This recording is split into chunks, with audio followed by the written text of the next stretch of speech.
कि 3 सूबों के अंदर आपने ये किया कि जो लोग इलेक्शन जीते हैं, जो अवामी मुंतखब नुमाइंदे थे, जिनके पास गवर्नेंस का इख्तियार होना चाहिए था, उनकी जगह पे लाके कठपुतलियां बिठा दी हैं। और वो कठपुतलियां बिल्कुल उनके पास इख्तियार ही नहीं है। वो तो एक एसपी को भी ट्रांसफर पोस्टिंग नहीं कर सकते, एक एसएचओ को भी इधर से उधर हिला नहीं सकते। तो इतनी कमजोर हुकूमतें और ऐसी कंप्रोमाइज हुकूमतें जो गवर्नेंस करने के लिए बेचारे बूटों की तरफ और तस्मों की तरफ देख रहे होते हैं, सारा दिन वो बेचारे जूते पॉलिश करते हैं, वो कैसे अच्छी गवर्नेंस कर सकते हैं। तो मेरा इस पे सवाल ये पैदा होता है कि जब तक अवामी मुंतखब हुकूमत नहीं आएगी तब तक गवर्नेंस बेहतर नहीं होगी। क्योंकि जो लोग आते हैं जूतों के तस्मों के साथ लटक के, वो फिर जूतों की पॉलिश में ही अपना टाइम गुजारते हैं, क्योंकि उनको पता होता है कि आइंदा भी हमने इसी रास्ते से आना है। जो अवाम के मुंतखब नुमाइंदे होते हैं ना, वो गवर्नेंस के ऊपर तवज्जो देते हैं और वो ये चाहते हैं कि वो अवाम को इतना खुश करें कि दोबारा भी अवाम उन्हीं को वोट डाल दे। आर्मी चीफ ने एक और स्टेटमेंट दिया कि पाकिस्तान के तहफ़्फ़ुज़ के लिए यक जुबान होकर, अपने सियासी और ज़ाती मफाद से बालातर होकर एक बयानिया अपनाना होगा। देखें, बात ठीक है, एक बयानिया होना चाहिए पूरे पाकिस्तान का। पूरा पाकिस्तान मजम्मत तो कर रहा है दहशतगर्दी की, लेकिन क्या पूरे पाकिस्तान को मौका दिया जा रहा है कि वो दहशतगर्दी के खिलाफ खड़ा हो सके? एक पॉलिटिकल पार्टी है, इतने दहशतगर्दी के मुकदमे दहशतगर्दों के ऊपर दर्ज नहीं किए गए जितने दहशतगर्दी के मुकदमे सहाफियों पे और पॉलिटिकल पार्टी पे दर्ज कर दिए गए।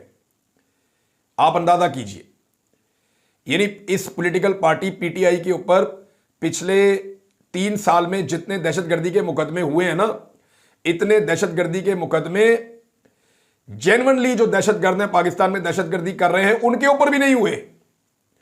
तो जब आप ऐसा सलूक करेंगे, खुद ही तकसीम पैदा करेंगे, तो कौम यक जुबान कैसे होगी, कैसे इकट्ठे हो जाएंगे? यानी इमरान खान नाम का एक दहशतगर्द है, आपने पकड़ के उसको जेल में बंद किया हुआ है। अब आप उससे कहते हैं जनाब दहशतगर्दी की मजम्मत करो। भाई वो तो खुद दहशतगर्द है आपके कागजों में, वो कैसे दहशतगर्दी की मजम्मत करे? लेकिन फिर भी उसने दहशतगर्दी की मजम्मत की है। यहां मेरे पास इमरान खान का स्टेटमेंट मौजूद है। मैं पहले वो जो स्टेटमेंट है उसके ऊपर आपको लेकर आता हूं, आपको स्टेटमेंट पढ़ के सुनाता हूं इमरान खान साहब का। पाकिस्तान तहरीक इंसाफ के बानी और साबिक वज़ीर आज़म इमरान खान ने जाफर एक्सप्रेस पर हमले की मजम्मत कर दी। और बैरिस्टर गौर ने बताया कि इमरान खान ने वकला से मुलाकात की और ये जाफर एक्सप्रेस पर हमले के बाद पहली मुलाकात थी। इमरान खान ने इस साने पर अफसोस का इजहार और मजम्मत की है। दहशतगर्दी की नई लहर पर तहफ़्फ़ुज़ात का इजहार किया है। इमरान खान ने कहा कि दहशतगर्दी को एक आवाज़ से दबाने की ज़रूरत है। देखें, वो जेल में बैठा हुआ आदमी भी कह रहा है कि इकट्ठे हो जाओ, यक जुबान हो जाओ, जो आर्मी चीफ ने कहा। लेकिन क्या इकट्ठे होने दिया जा रहा है? उसके ऊपर दहशतगर्दी के मुकदमे और दहशतगर्दी के खिलाफ सबने इकट्ठे होना है। तो दहशतगर्दी के मुकदमों का आपने मजाक बना दिया पाकिस्तान में। हर आम आदमी के ऊपर, वो खवातीन के ऊपर दहशतगर्दी के मुकदमे दे दिए। आलिया हमजा भी दहशतगर्द, यास्मीन राशिद भी दहशतगर्द, इमरान खान की बहनें भी दहशतगर्द, इमरान खान की बीवी भी दहशतगर्द, इमरान खान का भांजा भी दहशतगर्द, इमरान खान खुद भी दहशतगर्द, इमरान खान साहब की पार्टी के सारे लीडर दहशतगर्द। इसके अलावा वो खवातीन जो है, वो तैयबा राजा, सनम जावेद, खदीजा शाह, सारे ही दहशतगर्द। यानी इतनी औरतों के ऊपर दहशतगर्दी के इन्होंने मुकदमे दर्ज किए कि दहशतगर्दी का मुकदमा ही मजाक बनाकर रख दिया है। इमरान खान ने कहा कि ये एक और स्टेटमेंट है, ये सैयद अली जफर साहब ने जो है वो ये बाहर आके बताया कि इमरान खान साहब से मुलाकात हुई। उन्होंने पैगाम दिया कि दहशतगर्दी के खिलाफ पूरी कौम को मिलकर जंग लड़नी होगी। कौम को मुत्तहिद करने की ज़रूरत है कि पाकिस्तान की सबसे बड़ी जमात और उसके लीडर को सलामती कमेटी के इजलास में शामिल किया जाए। यह भी ज़रूरी है ताकि इस मसले का मौसर हल निकल सके। पाकिस्तानी कौम के हकीकी नुमाइंदे, जिन्हें कौम का एतमाद और मैंडेट हासिल है, वही इन मसाइल का दुरुस्त और सियासी हल तजवीज़ कर सकते हैं। पाकिस्तान की सबसे बड़ी जमात के कायद के बगैर किसी भी किस्म का इजलास बेमानी है।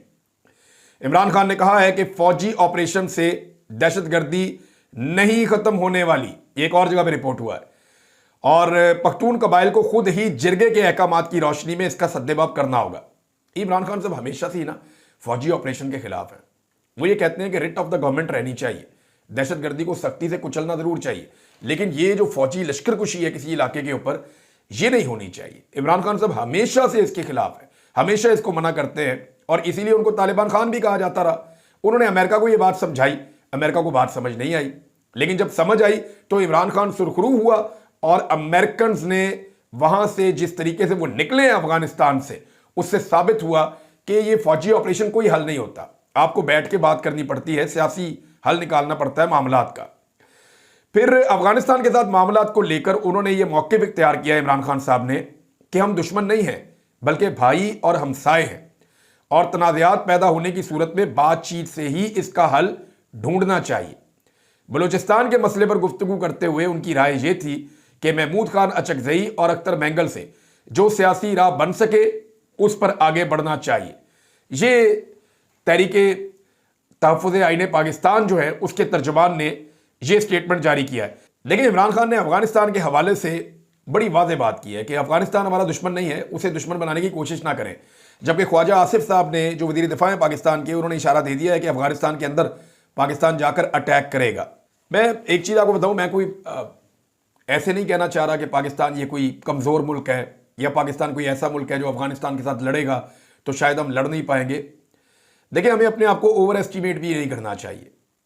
इनका बड़ा लंबा लड़ने का रिकॉर्ड है, अफगानों का, पश्तूनों का, बलोचों का, बहुत लंबा इनका लड़ने का रिकॉर्ड है। पाकिस्तान की फ़ौज और पाकिस्तान की अवाम के दरमियान एक खलीज पैदा हो चुकी है। ये खलीज बढ़ती जाएगी, कम नहीं होगी जब तक कि हम अपना किबला दुरुस्त नहीं करेंगे। और इस वक्त अफगानिस्तान के साथ एक जंग छेड़ देना, मुझे नहीं लगता कि यह अक्लमंदी का फैसला होगा, क्योंकि ये जंग जल्दी ख़त्म नहीं होगी, ये लंबी चलती चली जाएगी। अफगानिस्तान को अंगेज करना ज़्यादा बेहतर है। आप उनका जितना भी नुकसान कर लेंगे, वो आहिस्ता आहिस्ता आहिस्ता आहिस्ता लड़ाई को बढ़ाते चले जाएंगे।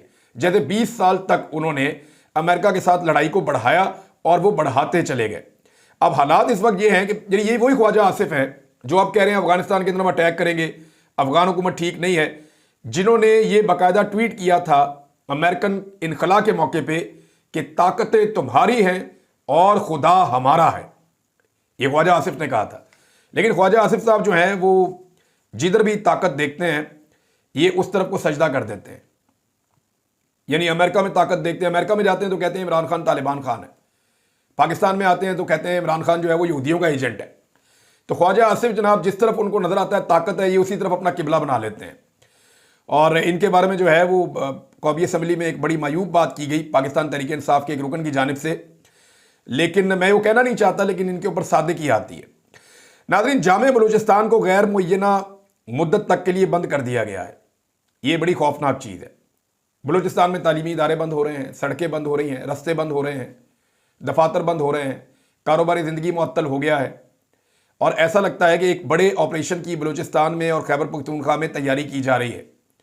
लेकिन इमरान खान साहब और पाकिस्तान तहरीक इंसाफ जो सबसे बड़ी पार्टी है इस वक्त पाकिस्तान की, ये इस वक्त सबसे बड़ी मुखालफत भी इसके बारे में कर रहे हैं। हुकूमत का जो एलामिया आया दहशतगर्दी के हवाले से, उसमें दहशतगर्दों के खिलाफ तो कोई बात नहीं की गई, ना इंडिया के खिलाफ की गई, ना अफगानिस्तान के खिलाफ की गई, ना रॉ के खिलाफ की गई, ना मोदी को जवाब दिया गया। लेकिन उसमें सोशल मीडिया को 2 मरतबा टारगेट किया गया। सारा जोर जो है वो सोशल मीडिया के ऊपर है, दहशतगर्दी के ऊपर नहीं है। देखिए, सोशल मीडिया तो आया 3 साल पहले। ये सारे मसाइल की जड़ कैसे हो सकता है? पाकिस्तान के मसाइल तो 70 साल से हैं। हम तो गलत पॉलिसियों का खुमियाजा भुगत रहे हैं कई दहाइयों से। तो ये 3 साल पहले आने वाला सोशल मीडिया, ये कैसे सारे मसाइल की जड़ हो सकता है? तो सोशल मीडिया एक्चुअली मसाइल की जड़ नहीं है, ये मसाइल की हकीकी निशानदेही कर रहा है। और आईना कोई देखना नहीं चाहता। हर एक को ये लगता है कि आईने में उसकी शक्ल अच्छी नहीं लग रही, तो पाकिस्तानी एस्टेब्लिशमेंट जो है वो आईना देखने के बजाय वो ये कोशिश करती है कि आईना ही तोड़ दिया जाए।